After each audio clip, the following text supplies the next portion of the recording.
The idea that Patrick Ewing's life at 63 represents a tragedy is not grounded in reality and instead reflects the common internet tendency to dramatize the lives of sports legends in ways that exaggerate hardship or invent emotional decline where there is none, while the actual story of Patrick Ewing is far better understood as one of sustained achievement, resilience, and continued involvement in the sport he helped define across multiple decades. Ewing first rose to prominence as one of the most dominant centers in basketball history, establishing himself at Georgetown University under coach John Thompson, where his defensive presence, shot-blocking ability, and physical dominance transformed the program into a national powerhouse and set the stage for his transition into the NBA as a highly anticipated top draft pick. Selected first overall by the New York Knicks in 1985, he immediately became the face of the franchise and one of the most recognizable players in the league, known for his scoring ability in the post, mid-range jump shot, rebounding strength, and leadership on both ends of the floor during an era defined by physical, high-intensity basketball.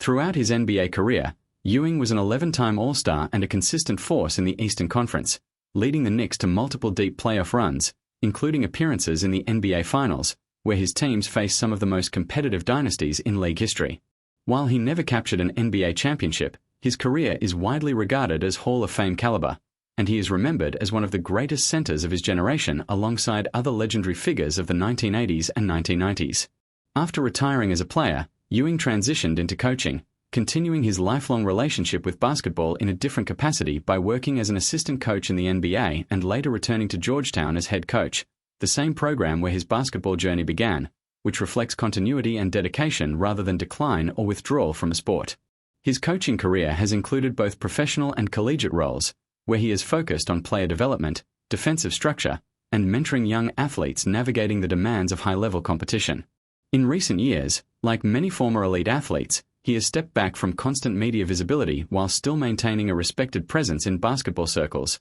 attending events, supporting former players, and contributing to the broader basketball community. The narrative of tragedy often attached to retired athletes like Ewing is typically fueled by nostalgia and the emotional weight of comparing past athletic prime years with later life stages, but in his case, there is no evidence of personal devastation or hidden hardship that matches such framing. Instead, what exists is a normal and stable post-playing career shaped by coaching responsibilities, professional transitions, and the natural aging process that affects all athletes once their playing days conclude.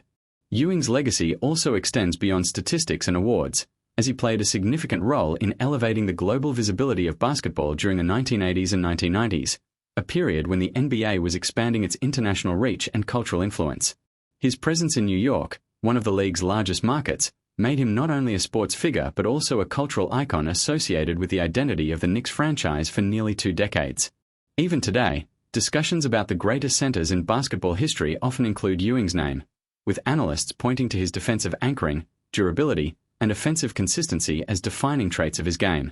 His post-career life reflects the trajectory of many former elite athletes who transition into mentorship and leadership roles, where their value shifts from on-court performance to knowledge transfer and guidance for younger generations. Public perception of athletes after retirement is often shaped by incomplete narratives or